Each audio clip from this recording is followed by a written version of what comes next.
Ma'asyiral hadirin, Bapak Ibu jamaah sholat subuh yang kami hormati, kita masih membahas puasa sunnah. Di landasan hukumnya dari puasa sunnah seperti yang telah kemarin kita sampaikan, diantaranya adalah hadis qudsi, juga tentang ibadah puasa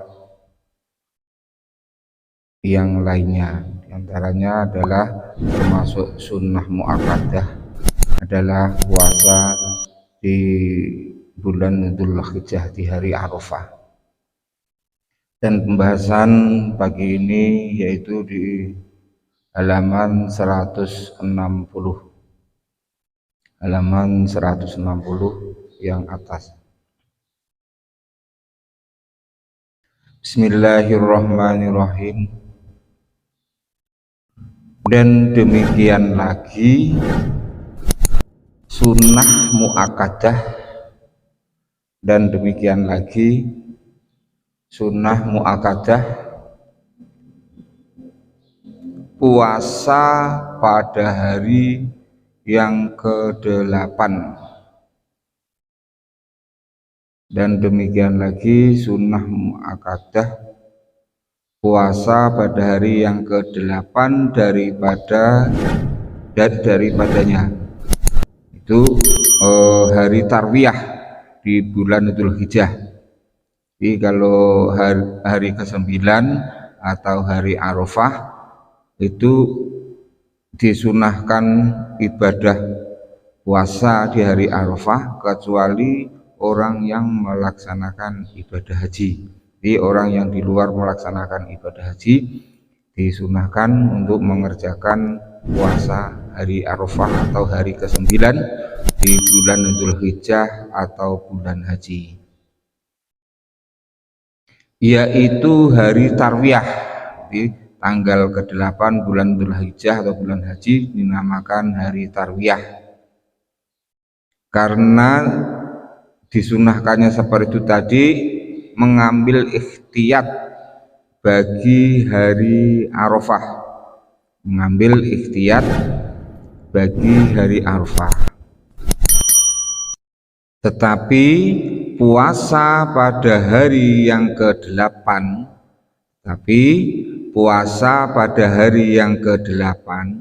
dan yang dahulunya itu sunnah bagi yang mengerjakan haji dan lainnya. Dan demikian lagi puasa pada hari Asyura, ya disunahkan puasa di hari Asyura, yaitu tanggal ke-10 di bulan Muharram, yaitu yang ke-10 daripada bulan Muharram. Jadi disunahkan puasa Asyura di hari yang ke-10 di bulan Muharram. Dan puasa Tasu'a yaitu yang ke-9 daripadanya. Di sunnah menjalankan ibadah puasa di tanggal 9, terlebih-lebih di tanggal ke-10, terlebih-lebih di tanggal yang ke-10 atau hari Asyura, karena berdasarkan hadis riwayat Imam Muslim,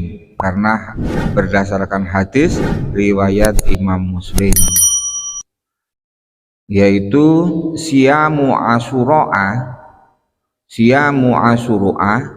ihtasaba 'alallahi ayyukaffiras sanati allati qablahu, ayyukaffiras sanata allati qablahu, yakni puasa di hari Asyura atau tanggal ke-10 bulan Muharram dengan karena Allah Subhanahu wa ta'ala bahwa menutup ia dosa setahun, bahwa menutup ia dosa setahun yang dahulunya. Dan lagi tersebut di dalam hadis yang diriwayatkan oleh Imam Muslim, bahwasanya sabda Nabi Shallallahu Alaihi Wasallam. Jadi juga berdasarkan hadis yang diriwayatkan oleh Imam Muslim, la in baqaitu ila qabilin la asuman tasi. Berdasarkan hadis yang diriwayatkan oleh Imam Muslim, kata Rasulullah, la in baqaitu, kalau aku itu lagi hidup ila qabilin, sampai tahun muka. Di hadis ini, di hadis termasuk di akhir hayat beliau.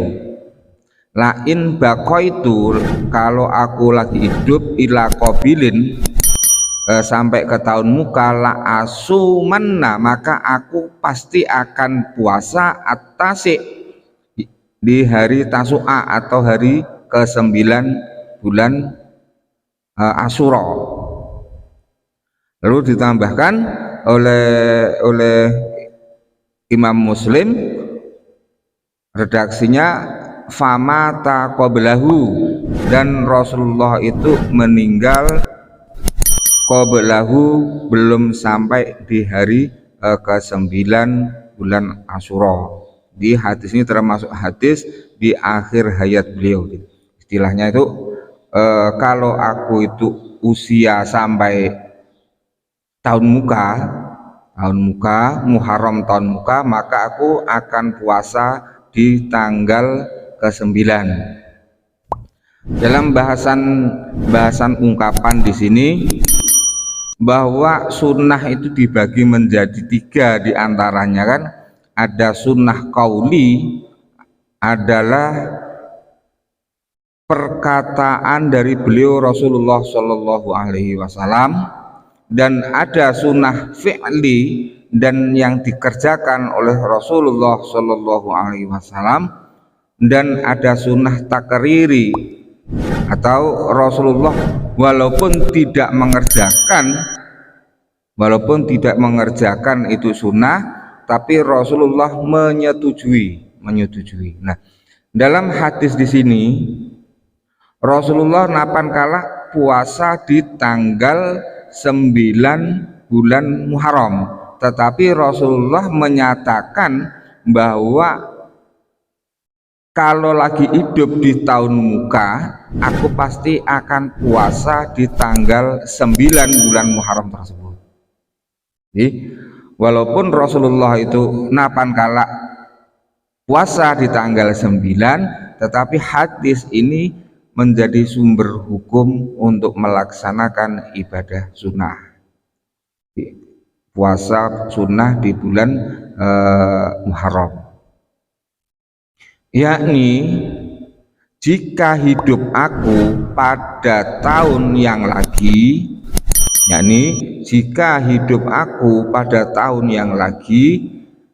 yang lagi akan datang, niscaya kupuasakan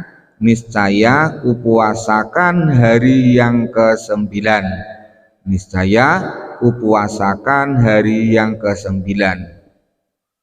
Maka Nabiullah Shallallahu Alaihi Wasallam pun wafatlah ia dahulu daripada mendapat hari itu. Maksudnya sebelum sampai hari Tasu'a di Muharram tahun depan, Rasulullah sudah dipanggil dahulu hadirat Allah Subhanahu wa Ta'ala. Hikmah puasa Tasu'a serta puasa Asyura, di hikmahnya puasa ke-9 dan ke-10 bulan Muharram itu menghasilkan ikhtiyat bagi puasa Asyura. bagi puasa Asyura karena muhtamal tersalah pada permulaan bulan. Di bulan Muharram adalah bulan pertama di tahun Hijriah, dan lagi hikmatnya karena menyalahi atau berbeda bagi kaum Yahudi. Jadi puasa tanggal 9 tadi biar berbeda dengan orang-orang Yahudi, karena bahwasanya mereka itu orang-orang Yahudi itu puasa mereka itu pada hari yang ke-10. Di coba orang-orang Yahudi itu kalau tanggal 10 bulan Muharram juga puasa. Tanggal 10 pun orang-orang Yahudi itu puasa. Nah, Rasulullah pun tanggal 10 puasa, sehingga sebagian orang Yahudi itu istilahnya itu mada, berarti sama puasa kian dengan puasa kami. Bahasa sederhananya seperti itu. Lalu sehingga Rasulullah sampai menyatakan, lain bako itu ila qabilin, hati aku itu hidup sampai tahun muka, maka aku akan puasa di tanggal yang ke-9. Jadi puasa Tasu'a tanggal ke-9 bulan Muharram itu biar berbeda dengan orang-orang Yahudi. Faidah tersebut di dalam kitab Mughni bahwasanya hikmah pada keadaan puasa Arafah, hikmah daripada keadaan puasa Arafah atau puasa tanggal ke-9 bulan haji itu menutup dosa 2 tahun, yaitu dari Arafah tahun kemai sampai hari Arafah tahun muka. Jadi kalau puasa Arafah tahun kemai puasa, terus tahun itu Arafahnya puasa, itu menutup dosa 2 tahun.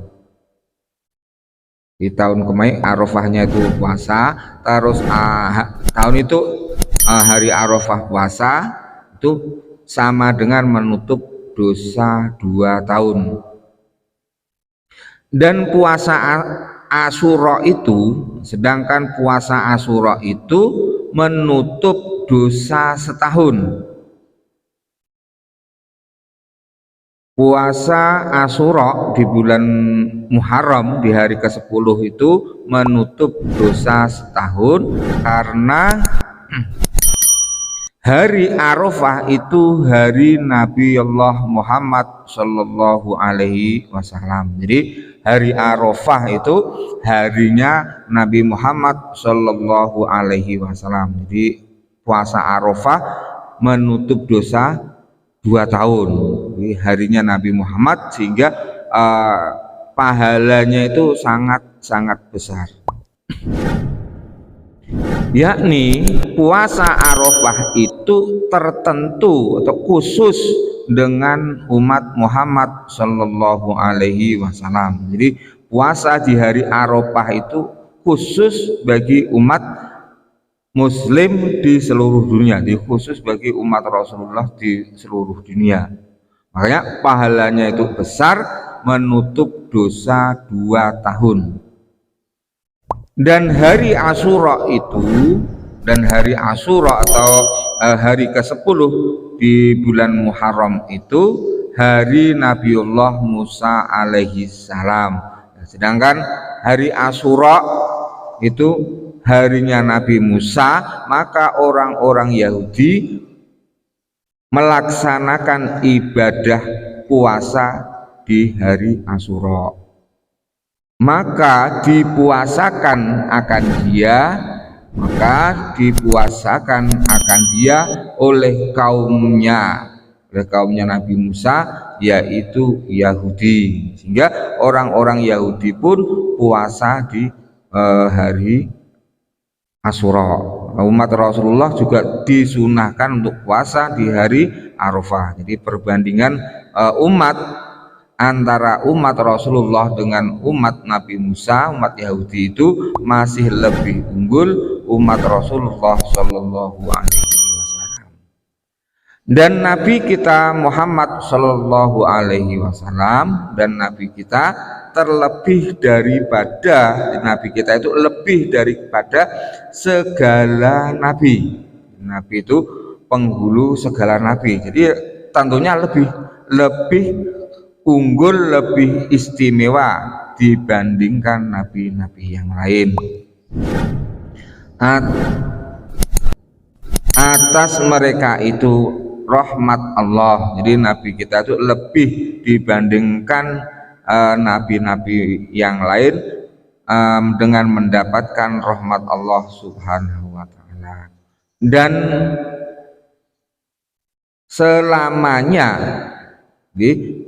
selamanya mendapatkan rahmat Allah kelebihan daripada umat Rasulullah Shallallahu Alaihi Wasallam.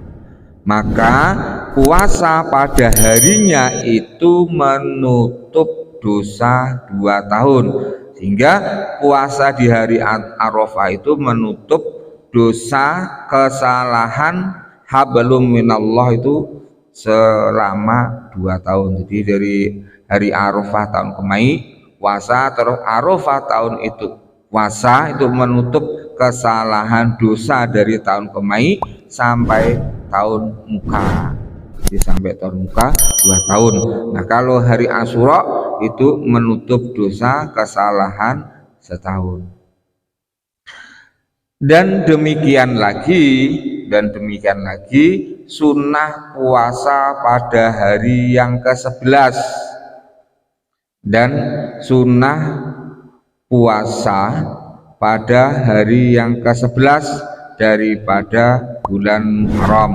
Jadi bulan Muharram disunahkan puasa tanggal 9, tanggal 10, juga tanggal ke-11. Karena berdasarkan hadis yang diriwayatkan oleh Imam Ahmad,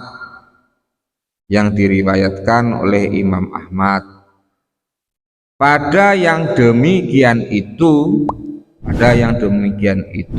dan lagi karena mengambil ikhtiyat atau kehati-hatian bagi puasa Asyura karena tersalah pada bulan itu, terkadang dengan terdahulu dan terkadang terkemudian. Jadi disunahkannya dipuasa di hari ke-9, 10 dan 11 tadi karena pernyataan diantaranya dari sebagian oleh orang-orang Yahudi bahwa sama antara Yahudi dengan Islam. Jadi kalau sama untuk apa ngimbai Islam, pernyataan dari orang-orang Yahudi, sehingga Rasulullah Shallallahu Alaihi Wasallam memberikan pernyataan seperti hadis yang di atas tadi. Dan demikian lagi sunnah puasa 6 hari daripada bulan Syawal. Ya, disunahkan puasa 6 hari daripada bulan Syawal bagi barang siapa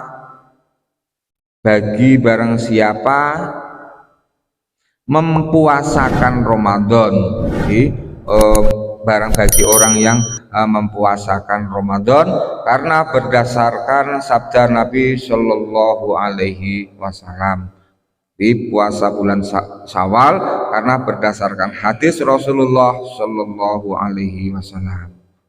Man shoma Ramadana, sopa yang puasa di bulan Ramadan, summa atba'ahu bisitin, lalu diikuti 6 hari. Sopa yang puasa di bulan Ramadan lalu diikuti 6 hari min Syawalin dari bulan Syawal kana kasaumid dahri, seperti ia puasa setahun.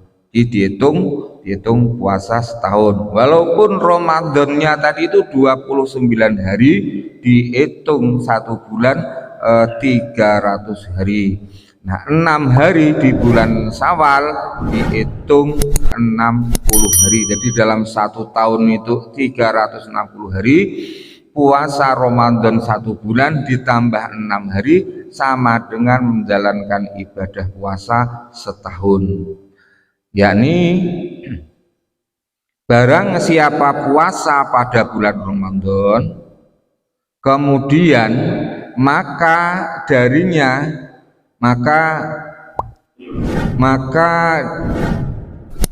ingin akan dia dengan puasa 6 hari daripada bulan Syawal, niscaya adalah ia seperti puasa setahun. Jadi yang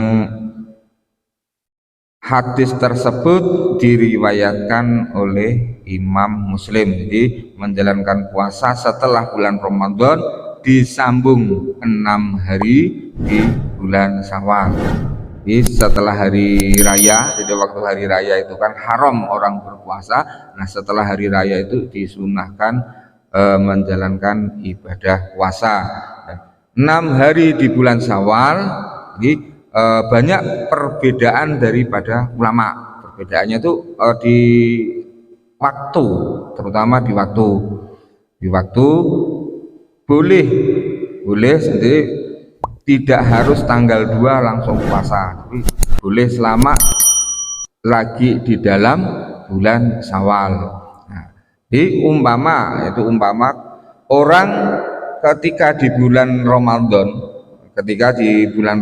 itu ada yang berhalangan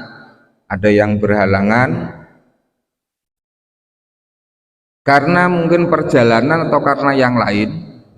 Di bulan Ramadan itu berhalangan, terus mau nyambung karena berdasarkan hadis man shoma Ramadan summa atba'ahu bisittin.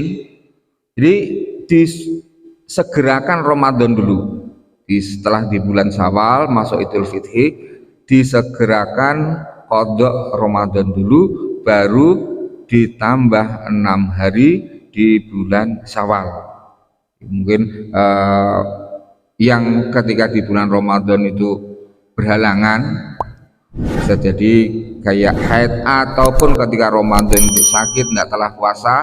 Nah, setelah Ramadan tadi sehat, qadha dulu, baru disambung dengan bulan Syawal. Dan ada lagi pendapat diantaranya dalam kitab ini kan, umpama setelah di kodok di bulan Syawal, Ramadannya dikodok di bulan Syawal, terus Syawalnya habis, maka untuk puasa Syawalnya tertunda lagi setelah bulan Syawal pun lagi mendapatkan keberkahan dan dihitung puasa Syawal,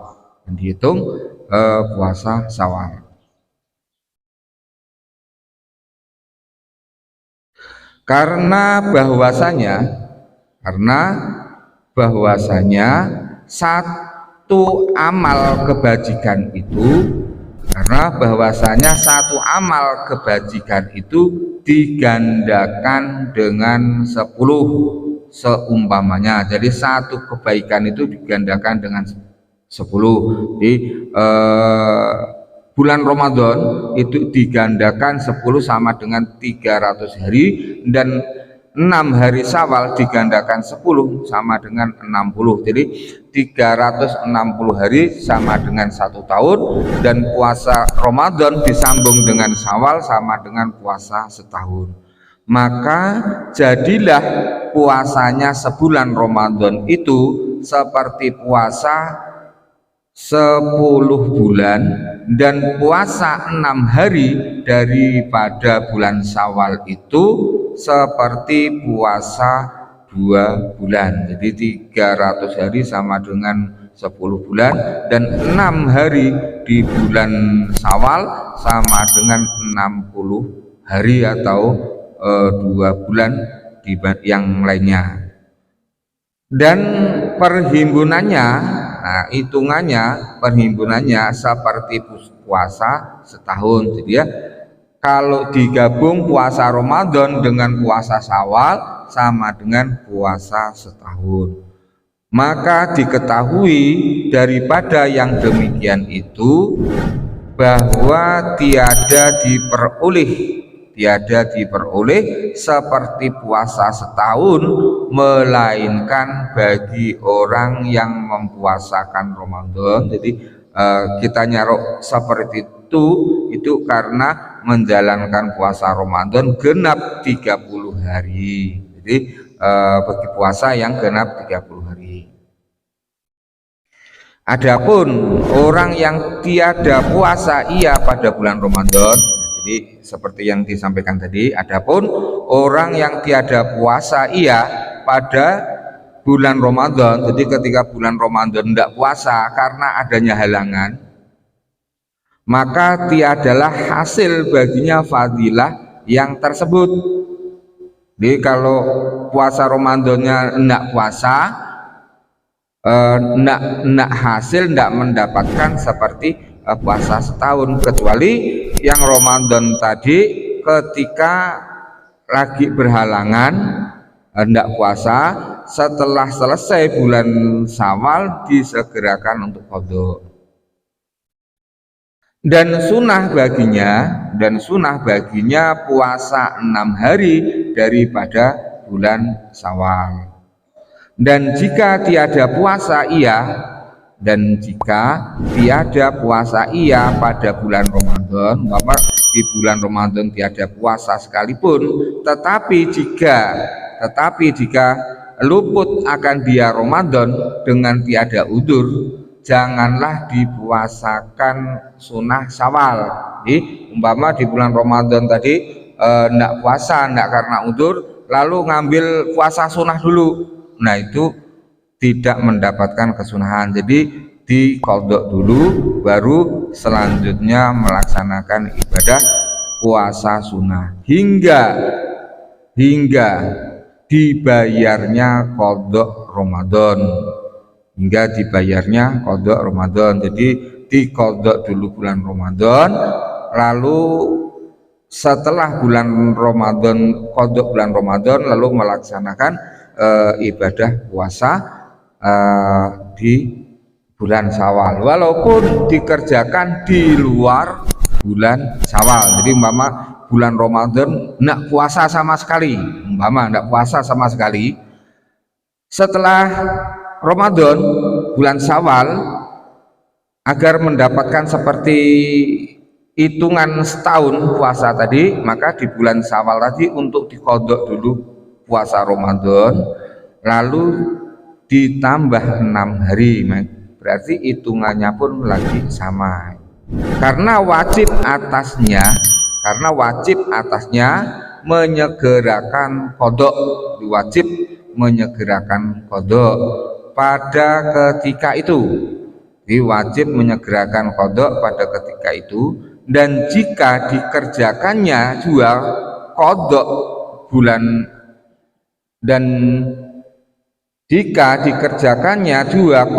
sebulan Ramadan. Jadi yang kalau bulan Ramadan itu berhalangan, jadi qadha Ramadannya dikerjakan di bulan Syawal, maksudnya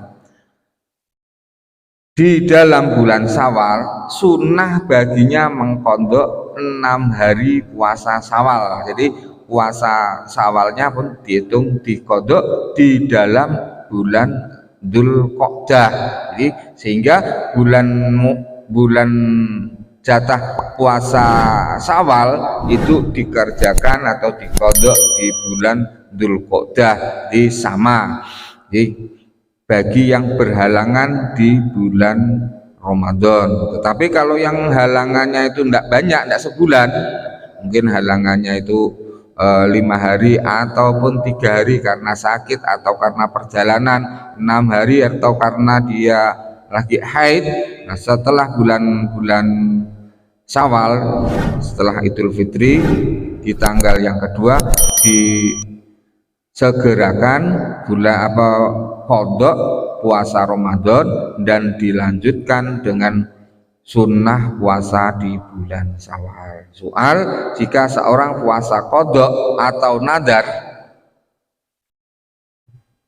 itu kita bahas di hari pagi. Jadi ada permasalahan mungkin yang ada kaitan dengan puasa sunnah di bulan Syawal. Jadi kalau puasa qadha atau nadar atau lainnya di dalam bulan Syawal, adakah hasil baginya puasa sunnah di puasa sunnah di bulan Syawal? Itu kita bahas untuk hari pagi.